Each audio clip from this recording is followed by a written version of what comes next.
The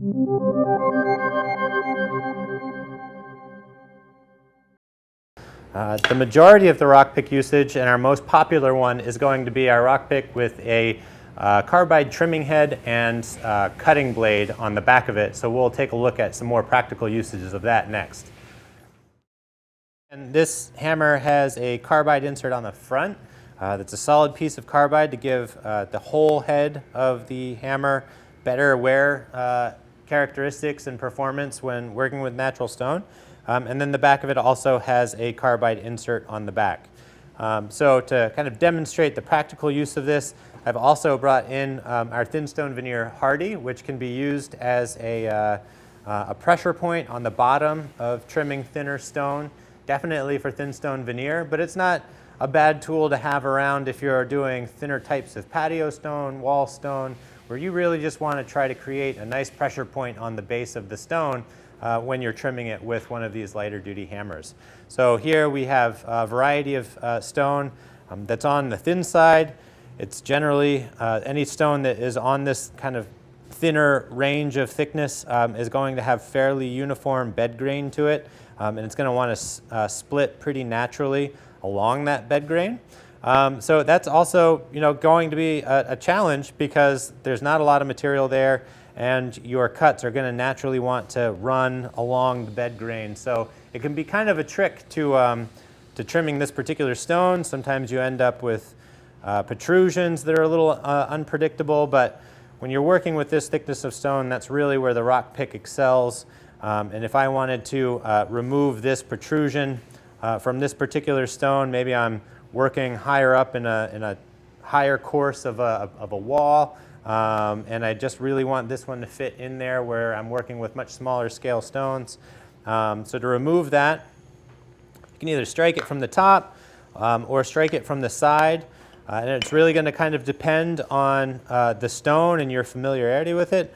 But basically, you're trying to send the energy of the hammer to some open space on the other side of that protrusion.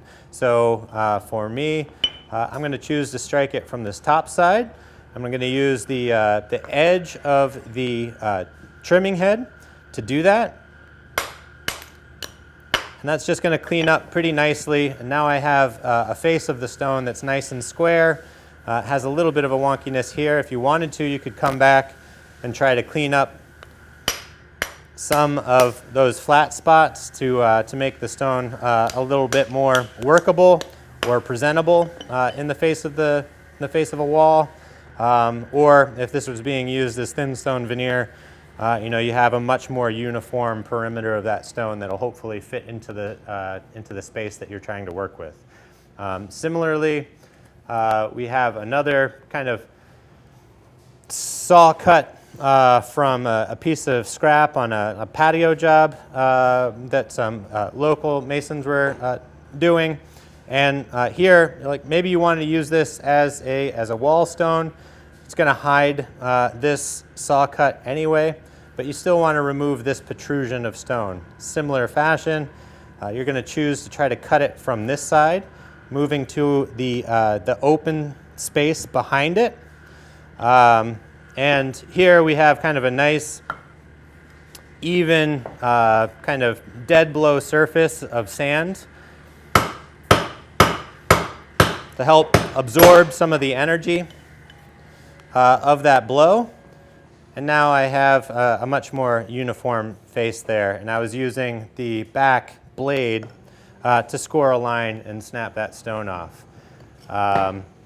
If we were going to use the Hardie, maybe you wanted to be very exacting about where you wanted that stone to split. And this particular type of stone is going to kind of run off along pretty unpredictable bed grain. So I'm going to choose a relatively flat side of this stone to work with, and then just try to score along that pressure point very lightly. I'm not putting a lot of energy in there, but I am squaring it up so that I've got kind of a nice uniform face to work with when I'm moving that into or putting that into a wall. So with that, I think we'll conclude our discussion of rock picks. If you do have any questions about our tools or about an appropriate use for these rock picks, or maybe choosing just the right one for your application, feel free to give us a call or look at the other videos that we have and information available on rock picks on their individual product pages. Thank you.